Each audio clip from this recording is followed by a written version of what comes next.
Hello, this is the Casual Author Podcast. I'm Dan Kenner, sci-fi and fantasy author. I've got a few things on my plate, as do you, and I want to help you be productive and have a positive mindset as you navigate your passion for writing while managing life's expectations. For more information about the podcast or to access my free guide, How to Have the Most Stellar Writing Sessions, head to thecasualauthor.com. Let's dive in. Hey there, it's Dan Kenner with another episode of The Casual Author. As I mentioned weeks ago, it's still going to be a little bit figuring out to get guests back on the podcast. So today it is just another solo episode. Just another interesting topic to cover, one that's a little bit more nebulous and less hard to describe, which we'll get into after all of the homestead and author updates and everything. But that topic is about being you, and how that leads to your maximum output when it comes to creativity and business and everything. So I'll get into that in just a minute. I think it's a really important topic that a lot of us need to think about, maybe don't think about, because if may feel unproductive or not worth thinking through. So yeah, we'll get to that in just a minute. But in terms of updates, I wish I could say that I have normal weeks when it comes to life, but those they're very few and far between. So that's a good thing, right? That's not a complaint. It's just a recognition that very rarely do I get to one of these podcasts and I'm just like, you know what? Everything was kind of normal and there was no strangeness. No, there's definitely strangeness this week. So first and foremost, homestead/life, right? We're getting to the point where it's kind of two things happen at once. It starts getting colder outside, and then we have to do this list to prepare for the intense cold from an animal perspective, the outside. And then as that work gets to an intense level, the list is just so long, it just drops off completely when the snow hits, because there's not a lot you can do on this list in terms of cold and snow and frozen ground. At the same time, kids' activities kind of pick up. And so we're leaving the home more because we've got things like archery, we've got like choir, kids are in choir, we've got a bunch of other little activity things that the kids do. And so the busyness just kind of shifts, and it's just a different thing, a different problem, because on the one hand, our kids are home more often, we homeschool, so we don't have a lot of these activities and events, but we have a long list of outside stuff to do. So we still feel busy. Once that kind of flip-flops, now it's like, now we feel like we're not home. Not we. I say we, but I'm really referring to my wife. She does all the work in terms of transporting children. Because remember, I do have a full-time job. So I'm in seat in my in-home office all day, every day, for the work week, the work time. And I help out as much as I can. But yeah, so kids just started archery. We have 3 sons in archery now, which is really fun. They love being in archery. It's kind of a competitive thing. They're on a team, but they kind of compete against themselves in a way. It's hard to say. They do go to competitions, so those will be coming up here in the next few months, which is challenging in and of itself with farm animals, but that's neither here nor there. So yeah, busyness, things have just kind of ramped up. But on the homestead, where things have gone particularly interesting was I highlighted the pigs being trouble, right? They dig all over the place. We were aware of this. They're kind of disgusting. Also not surprising. We knew this going into the pigs, or going into getting pigs. Where it was surprising is how much bullying there is that goes on with pigs. So we have 3 pigs. They're all females, and we don't plan on breeding them. Just want to clarify that. People always ask when I say we have female pigs, they say, are you breeding them? No. Maybe someday, but not today. That's one thing at a time, right? We didn't expect to be breeding cows so quickly, but here we are. And the bullying is crazy. So there's 2 bigger ones. I'll name them because people think their names are hilarious. So Porksha and Hamrietta, they will bully the smaller one. Baconita is her name. And I guess I could say it's not all that surprising that they kind of pick on the smaller one. But what's interesting is how they team up on her. And they would like co-bully this poor little pig. And she's not like that much smaller than them, but she's a little smaller than them. And we've just run into a problem of her growth trajectory has decreased because of the bullying, right? They're pushing her out of the feeder. There's room for all of them to eat, but they're unnecessarily mean and push her out. So I have to carefully portion. It seems ridiculous. Like, these are pigs. You should just be able to, like, put it in a huge trough and they can just, like, eat and be friendly. Oh, no, no, that's not what happens. So I have to carefully portion out the food every day and set them separate from each other so that at least for a time, they all get to focus on their own location for food. It doesn't last forever, though. After they reach about halfway, then they start crossing wires and head-butting each other and getting into each other's business. So that is not on the bingo card that I expected for having pigs, but there you go. It's interesting to be portioning out pig food for each of them. Hopefully it doesn't get so bad that we have to like set up a new section for her, but it might happen. Who knows? Additionally, I'm laughing because our cow is so dumb. We've been told before that baby calves, that's redundant, calves, when they're born, once they hit a year old, their brain does this weird thing where they just act stupid. And we had heard this before. We have friends that are cattle farmers. They do beef heads. And they've told us this. And we're like, oh, we haven't really noticed anything. Oh, no. Our yearling, that's what they're called, yearlings, is dumb as rocks. Like, he does the dumbest things. I won't even go into the list of the dumb things he does. But we were not prepared for this dumb thing, which it's probably on me. But the cow water has a heater that goes into it. I've mentioned this before in the last podcast. It keeps the water temperature just above freezing so that in the winter they have water source. It doesn't freeze and they don't have water. And it's been in there with him for like a month and really not thought anything of it. He's kind of nudged it with his nose. One time we found it, he had pulled it out of the water and it was just sitting on the ground. That's fine, like annoying things, but he's only done it a couple times. My wife went out and he had consumed a very large portion of not only the cord itself to the heater, from heater to the extension cord, he had also chewed on the extension cord down to the wires. Now, the crazy part about all of this is my wife, the night before, had a feeling that she should unplug it. It hasn't been warm. It hasn't been cold outside, so like they technically don't need it this week because it's not gone below freezing. A few weeks ago it did. And she was just like, I have a feeling I should just take this out. So she did, which was good because if she hadn't, this live wire with electricity coursing through it, still in the water, he would have chewed on it and electrified the water. Like, who knows what would have happened, honestly. Like, I don't even know. But when I say consumed, I mean he ate probably 3 to 4 feet of cord and protective sheath. So it had this thick plastic protective sheath on it to prevent cows from chewing on it, right? Like, it's there to prevent them and deter them from chewing on it. Oh no, he just ate the whole thing. Like, not only did he break through this thick plastic sheathing, he ate it. It's just like, why? Like, we've had animals, we've had cows for a while, and never have we come against a cow consuming this much cord. And when we did research, apparently it happens. Like, other people have said, like, oh yeah, cows will eat this cord if they're dumb. And here he is, he's dumb. So, yeah, we don't know what that means. We've talked to a vet, we've talked to people, and they're like, there's not really anything you can do. When a cow consumes something like that, you just have to cross your fingers that it doesn't kill him. So, I know we sound lighthearted about this. There's a chance he's going to be fine. Like, vets are like, it really depends. Like, some cows are completely fine after consuming that much cord. Some cows don't make it.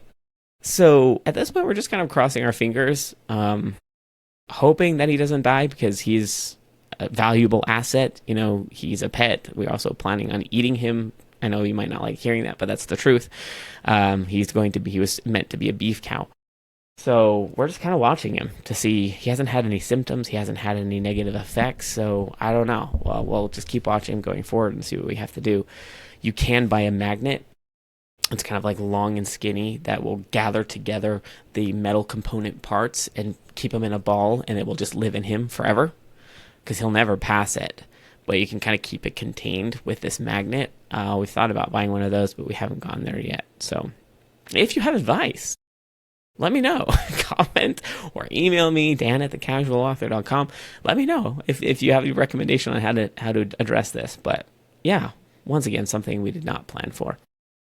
So There's more to say about the homestead, but for time reasons, I'm going to pause and I'll tag some of it on to next week just because the chaos never ends with respect to the animals. Um, but that's that. So in terms of author updates, I'm proud to say that despite the chaos and everything that goes on, one thing that's fundamental to me is progressing with the creative production of these works. And I pride myself on being able to move forward creatively. Well, I almost said that word so wrong. Creatively with these stories. I have a constant flow of stories in my head. At the same time, I'm a pantser. I don't plan these stories. So the only real way to solidify these stories is by getting them out on paper, so to speak, right? I type them, obviously. And I just keep going. I just keep plugging on forward. I don't always write every single day, but for the most part, I do because it's just part of me. It's ingrained in me. I get up early, I exercise, and the next thing I do after exercising in the morning is I go write. And recently, that time has been shortened. I used to get about an hour every morning. Now, recently, it's been about 30 minutes. It's just a reality. Life changes. But that being said, I have multiple books completed in their first round, and they just need to be edited. So, good place to be in, but the editing part is overwhelming. So, that being said, in terms of project movement, every month I publish a story. It's a short story, anywhere from 10K to 18K words. So for reference, page count wise, we're looking at like it, depending on how it's formatted, 30 to 60 pages, maybe 100 pages of a short story, depending on how far I go. I'm really enjoying it. So this month's short story, I just published it. I want to say last week or maybe the week before. I've talked about it. It's a kind of a cozy fantasy about a 14-year-old boy who's forced to go stay with his grandma Goody in California. He hasn't seen her in 7 years. His parents don't have a good relationship with her, but she's the last resort. They're going on vacation, and his other grandparents are going with them, and some pretty weird stuff happens. So it's very lighthearted. It's very magical. It's very focused on like light positivity. But, we're talking about like a Gen Z person who's addicted to technology being put in a situation where technology isn't an option. So kind of fun. Next month's story is already done. I just got to edit it, and it'll be ready by the 1st of December. And then starting the 1st of December, I'll start writing the next month's story. So that's kind of how it flows. In addition to that, I need to finalize details for book 3 of the Hidden Heritage series. This is the 6-book series. This one is called Dwarf Blooded. So this one is interesting because it follows the life of a someone in the foster system. One of these half-bloods ended up in the foster system because her human parent passed away, and her dwarf parent is still in Khotan, in this other world, and so she doesn't even know who she is. She doesn't even know why her body looks the way it does. She doesn't understand why weird things keep happening to her because she's in the foster system. And, it was a really different take and interesting perspective to write because the previous 2 books were grounded in people, the other 2 half-bloods, the dragon-blooded and the demon-blooded person. They knew who they were. They knew the world they came from. They understood the stakes. She has no idea. So it was absolutely fascinating to marry those 2 stories. And I think you'll really enjoy it. So that book will be coming out in hopefully in the next couple weeks. We'll see. I just have to button up the rest of the details. It's been edited. I have the cover. I have to fine-tune some of the coloring on the cover because I'm colorblind. But set that aside, I'm also drafting book 6. So yes, book 4 and 5 are done and in editing phases. Book 6 I'm writing, and it's good. It's very weird, having written all of the books except for the last one, coming back and editing Dwarf Blooded and being like, oh, that's right.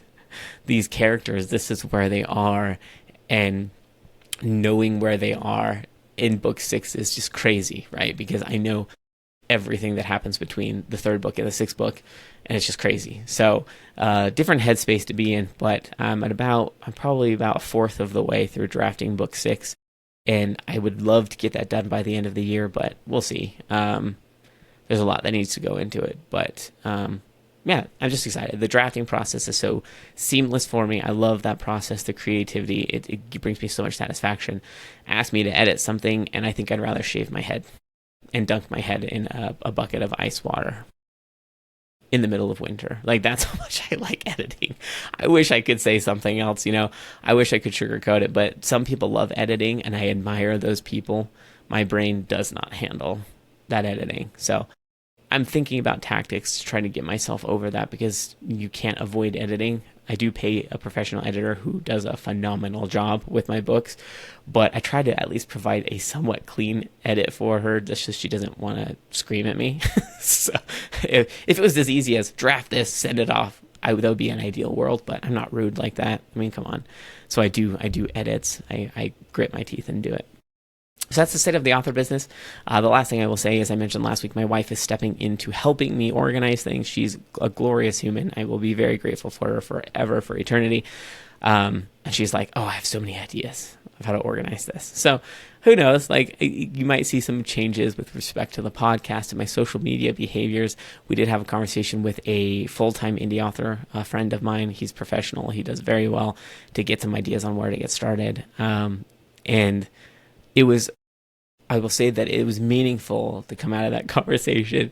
And she looked at me and said, I see why you were stressed now, because I've been doing this for 5 years and I haven't really apprised her to all the details of publishing and like what actually goes into self-publishing a book. I'm not going to sugarcoat it. It's a lot of work. But I definitely chose to be an indie author myself. It was a choice. And so anyway, just to hear her say, wow, you've been carrying this burden of everything by yourself, because I haven't wanted to bother her. She's busy herself, 7 kids, homestead, we do all sorts of crazy things. And I was like, I just want to burden you with this. Anyway, she's just like, I get it now.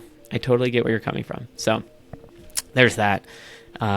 Maybe we'll see some changes. It's hard to say, but yeah, so I think I want to take a step into the topic that I wanted to discuss. And if you're an author listening, or, a creative, or I don't know where you come from, but I think one thing that can be particularly challenging with creativity is understanding yourself and being confident in yourself and what will work and what doesn't work for you as a creative. That is one thing that most people don't know going into their journey of creativity, particularly authors, right? All we know is we have a story. We hold it close to us. We want to share this story, and we want to get that on paper. We want to share it with the world. So we start, right? We dive into it and we start writing. And very quickly, when you start branching out and like, let's do a little research about book formatting, about construction, story design, plotting, pantsing, like whatever it is, the amount of noise that you find stepping into this creative world, and probably in any industry or any method, or I'll say any mode of creativity, is there are plenty of people that are very willing to give their advice. And that noise can sometimes make you question yourself, right? You think, well, am I doing this the right way? Or am I going about this the way I should? Or this person says I should do X, Y, and Z, but this person says I should do A, B, and C. And I think a lot of us aren't prepared to deal with that when it comes to getting into creativity.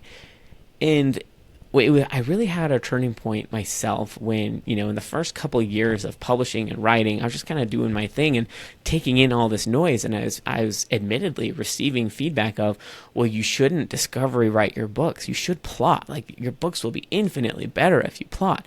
Or if you edit this specific way, or if you don't use this tool, but you do use this tool, and, X, Y, Z, there's so much details. And I thought, well, maybe I'm doing it wrong, right? Like, everyone else is telling me my method isn't right, or it isn't the best way to do it. So maybe I should try something else.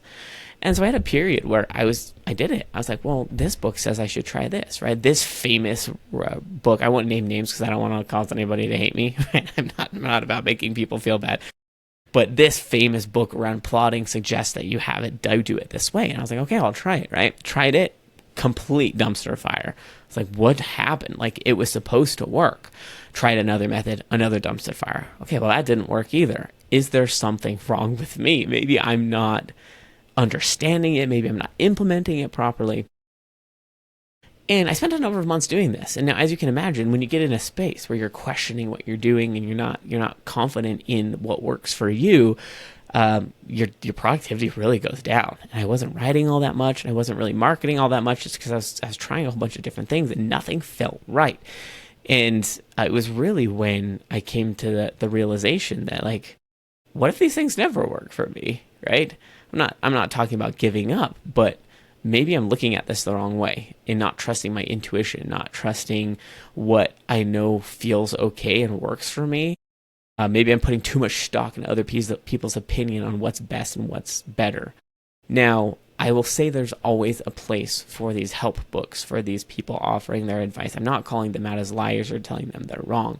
What I am saying is you, as the consumer, as the creative, as the writer, need to be the pure judge of, will this work for me? Does this align with my goals? Does this align with my strengths, with my weaknesses? And if the answer is no, if it doesn't align, be completely okay saying, yeah, that doesn't work for me. Great advice. I appreciate it. I learned a lot from you, but it does not work for me. Once I gained that confidence, my productivity just like shot forward, because you gain that confidence, you gain that understanding of yourself, and you learn a lot about really applying the things that work for you. Now, I will say there's an advantage to doing this research. Okay, there is always an advantage to reading books that you might think, I don't know if this will work for me, because you don't know if you don't know. You got to learn it. But I think we have to be the critical thinkers to take a step back and say, like, yeah, no, that's not going to work for me. Or actually, I do think that might work. There's something there. It might look a little different than this person outlined, but I'm going to step into it and give it a try and see what works for me. But the point of what I'm saying is understand there's a difference between knowing it won't work because it's just a stylistic difference from you versus it doesn't feel right currently, but I still feel like the principle matches me. And so I'm going to keep leaning into it. I'm going to keep trying. So I'll go back to the plotting example for me. My brain works a specific way. All of our brains work a very specific way. When it came to plotting for me, I understand where a plotter comes from. Well, it's just like, well, you can plan everything can button up, you can create like foreshadowing and callbacks, and the organized nature of the story helps it move and drive forward, and it helps the reader feel like it was planned out. And I think there's still something to that. But when I tried to plot, I will tell you, like, here's what exactly happened. I was like, okay, yeah, well, I'll plot this forward. So I wrote down a plot. I was like, here's the plan. Here's what I want to happen. I didn't write the book, like, transparently, because the way my brain operates is on novelty, on excitement, on the unknown. And so by plotting it forward, my brain had checked all the boxes of, I already know what's going to happen, right? Like, there's no more surprises. It's you wrote the book.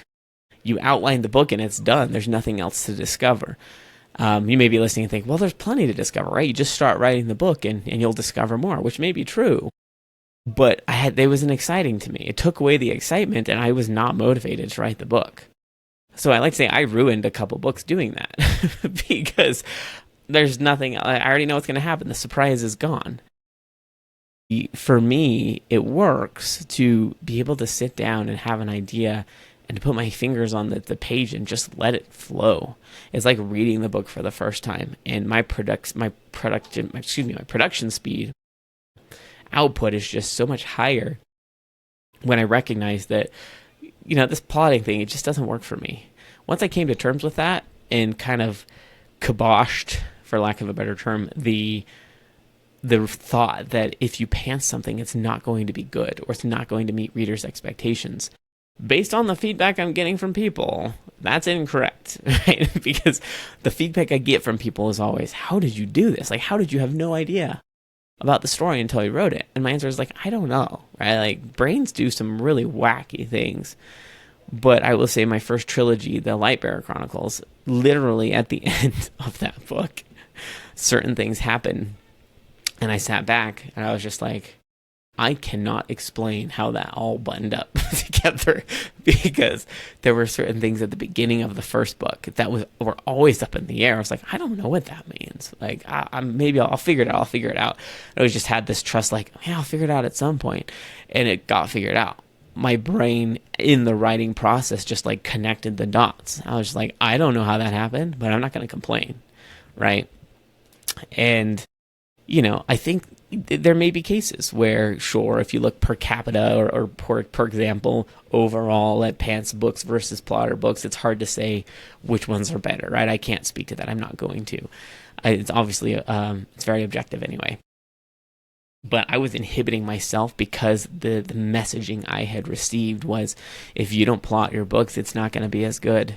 You're not going to be able to find success. People aren't going to like your story. But my experience has been that that's not true, right? I have a lot of people that really like my books and really like my stories, and they marvel that the construction process was kind of ad hoc.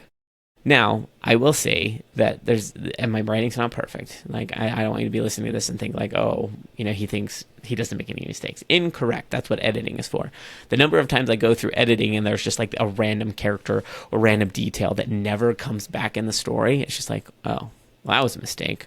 But that's an easy solution. You just cut them out, right? It's just like that never wrapped back. And so that's easy. They're not meaningful. Take out that character. Take out that situation. That little breadcrumb you left that never came back.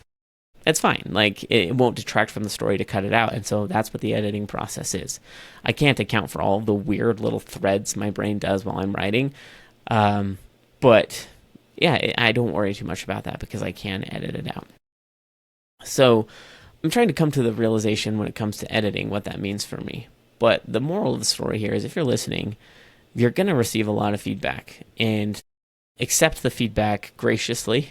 You're going to receive a lot of feedback or suggestions from people. People are always wanting to help, and there's nothing wrong with that. I will say be careful with purchasing courses. Courses abound. There's a lot of courses everywhere. Just be careful with that, because marketing makes certain courses sound exciting, but it might not have what you actually think it's going to have on the inside, so I'll caution you on that.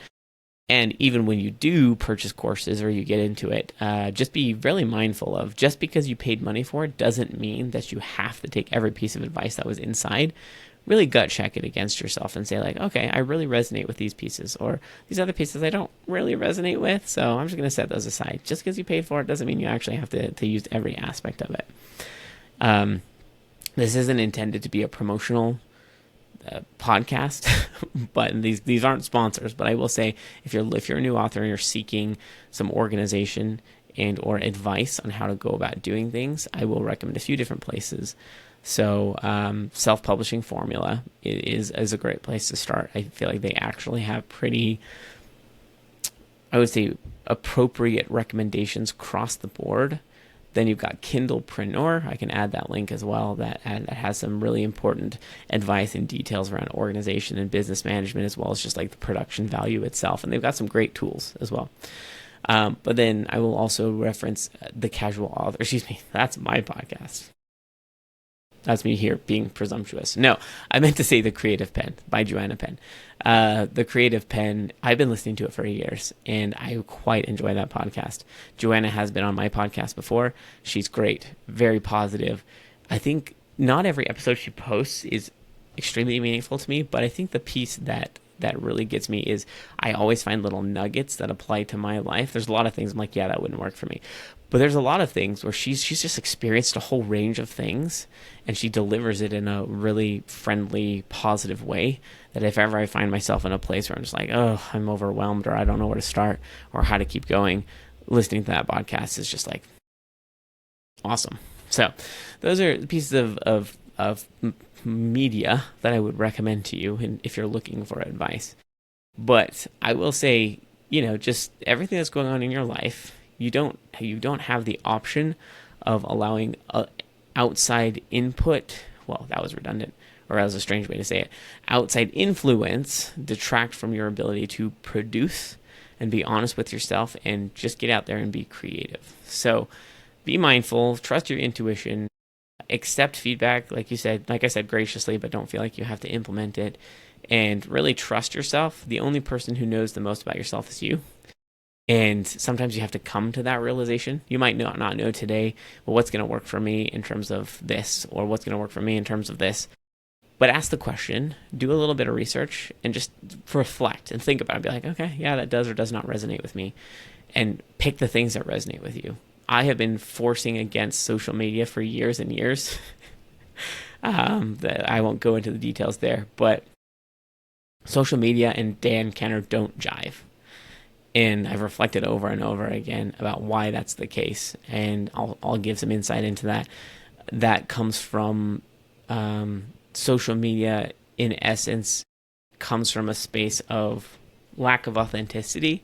Like, let me clarify. I think there are a lot of authentic people on social media, but the method, format, expectations for algorithm, I think, strip away a lot of people's authenticity, including my own, right? Like, I can get on social media and be like, I'm being authentic, but I'm so focused on lighting and background and quality and hook and all these things that, like, it just breaks down my authenticity. And at the end of the day, the products that come out on social media just feel weird. And it's the same for me engaging on social media. Just like, I know these people are trying to be authentic, but the social media platform kind of breaks it. And I know it's a free marketing opportunity, but it doesn't work for me. Podcasting, on the other hand, I love interviewing people, and I'm excited to get back into interviewing more people because it gives me that one-on-one connection. I get to deep dive with people, understand who they are, where they're coming from, learn from them. I can learn so much. I've learned so much in these 150 episodes from people, and it just is so much more meaningful because you really get to dig in and see an authentic person, how they think and the things they've experienced. It's very vulnerable in a way, as long as they're willing to come along that journey. So that's why I'm back to podcasting, right? Because that is one of the things that resonates with me. Of all the marketing advice out there that says, use social media, use TikTok, pick YouTube, yada, yada, yada, XYZ, I just keep coming back to podcasting because it feels natural. It feels right. It feels authentic. And so that's why I'm here. I know you may be listening to this and think, oh, another solo episode. I'm not as interested in that. That's okay, right? Come along with me if you want to, but don't feel pressure to. I'm just trying to express who I am and connect with other authors and create that network of authenticity that I feel like I'm missing in social media. So, in any case, all of that to be said, remember that you have the power to say yes or no to advice and feedback. And if something doesn't jive or doesn't feel right, don't feel guilty or weird about saying no to that. Just because it works for everybody else doesn't necessarily mean it's going to work for you. And on the flip side, just because something feels weird or maybe against the grain in terms of what works, lean into it. You might be surprised. Where you live in a world of infinite possibilities, just because that method of publishing hasn't worked for one of the famous authors today doesn't mean it's not going to work for you. So just trust that, trust in your intuition, and trust what feels right. So that was a relatively scattered episode, but I appreciate you coming along with me. I will say this, if you're still here, thank you for listening. If you've left beforehand, you wouldn't have heard this, but still thank you. If you want to join me on the podcast, head to thecasualauthor.com. There's a pitch form there. Let me know who you are, what you're about. I want to hear about your productivity tips, where you're coming from, and all the things you have going in your life and how you make it work.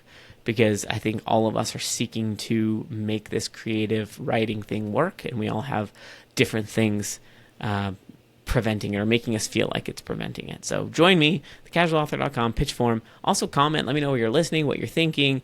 If you have topics you'd love me to talk about, like, hey, I'd love to hear your take on this, Dan, or I'd love to hear your take on that, please let me know. I will share my thoughts, and I can see if I can find authors who have expertise or experience in that thing you want to hear about, and I can bring them on the podcast. So thank you again for listening. I look forward to talking to you next week. It is Thanksgiving, but I do intend on recording something still, just because it's ingrained in my soul.